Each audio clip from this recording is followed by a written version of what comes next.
The Return to Freddy's. Where do I even start with this?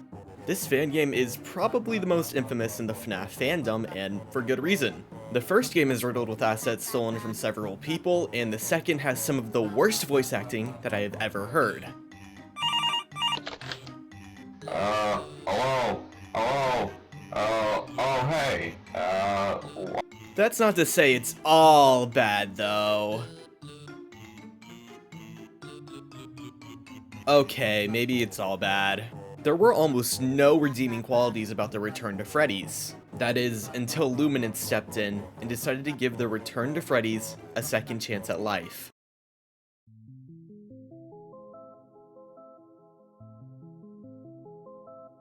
The Return to Freddy's Winter Wonderland is a game that serves as a complete reboot of the original series, but to be honest, I think that's for the better. I can't imagine what this game would look like if it somehow tried to incorporate super cancer into it. I think that Winter Wonderland is a genuinely great game. The graphics are genuinely stellar. The office is visually stunning, the VFX are very well done, and each camera looks amazing. This is a massive upgrade compared to what the original game looked like. The gameplay is also pretty good. I have no complaints about it. It brings back a few mechanics from the original series, with those being the flashlight, the power, and the mask. It also adds a new mechanic in the generator. As the night progresses, the generator will get closer to shutting off.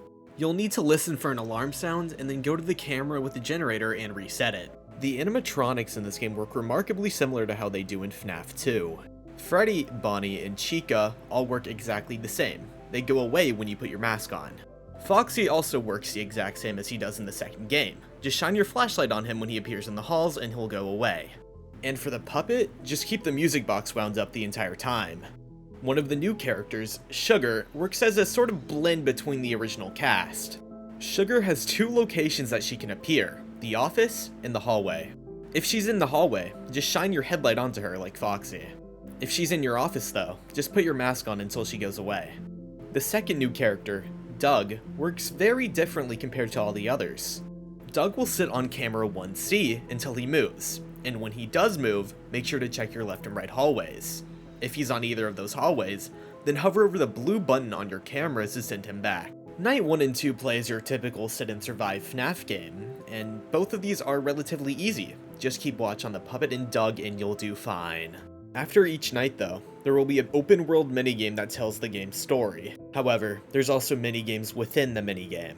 These can be accessed by the glitching snowmen that appear on every night. The first night's minigame is what seems to be Winter Wonderland's rendition of the Give Gifts Give Life minigame from FNaF 2. After you beat the second night though, is where my favorite segment in any fan game comes from. The Generator Repair minigame. This minigame is one of the most unique and stressful I've played in any fan game.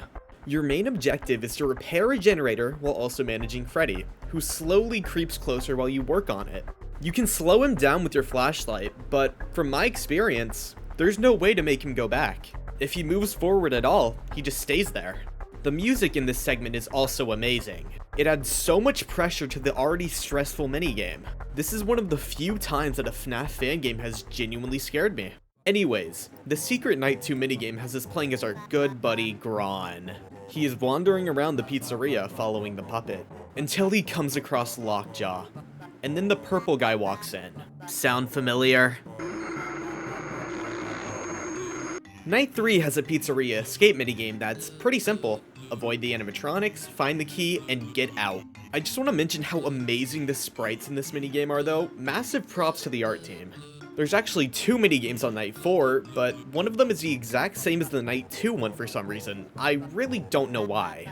The new minigame on this night is Lockjaw Repair. If you've ever played Help Wanted, it acts relatively similar to the Parts and Services minigames. You'll have to listen to the tape's instructions as you open Lockjaw's chest cavity, and once you open it, it's revealed that there are organs inside of it. This minigame is actually incredibly tense. The entire time I was playing it, I was worried that if I made a single mistake, I'd have to restart the entire thing. After this, there is one more cutscene.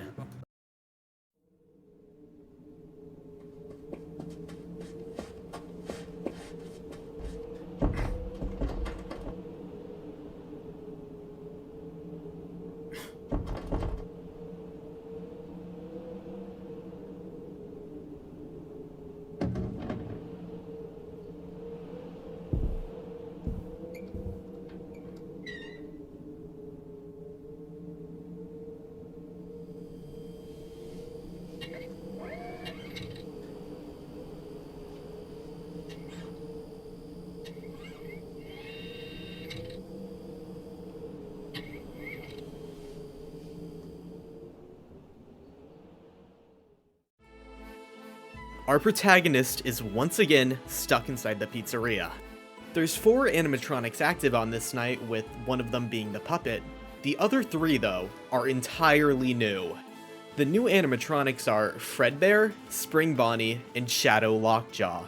Fredbear and Spring Bonnie work exactly how Freddy, Bonnie, and Chica do, albeit with a much stricter timing. You have an incredibly small window to get rid of them when they appear, and they are incredibly active on this night. Shadow Lockjaw can't actually kill you though. The only thing he really does is cause hallucinations, which are very annoying by the way. As the clock hits 6 AM, the power goes out completely as another cutscene plays.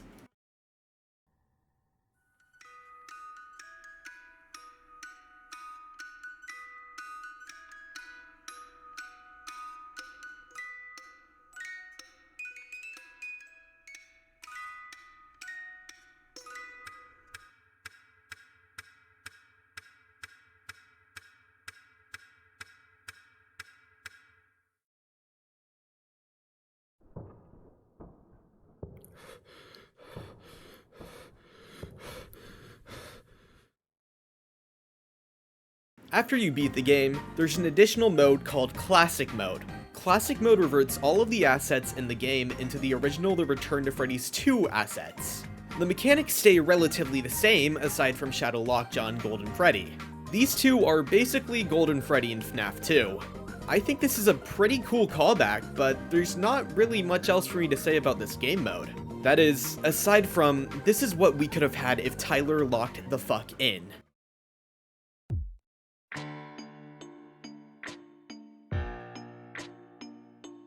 The Return to Freddy's Winter Wonderland is honestly one of my favorite fan games.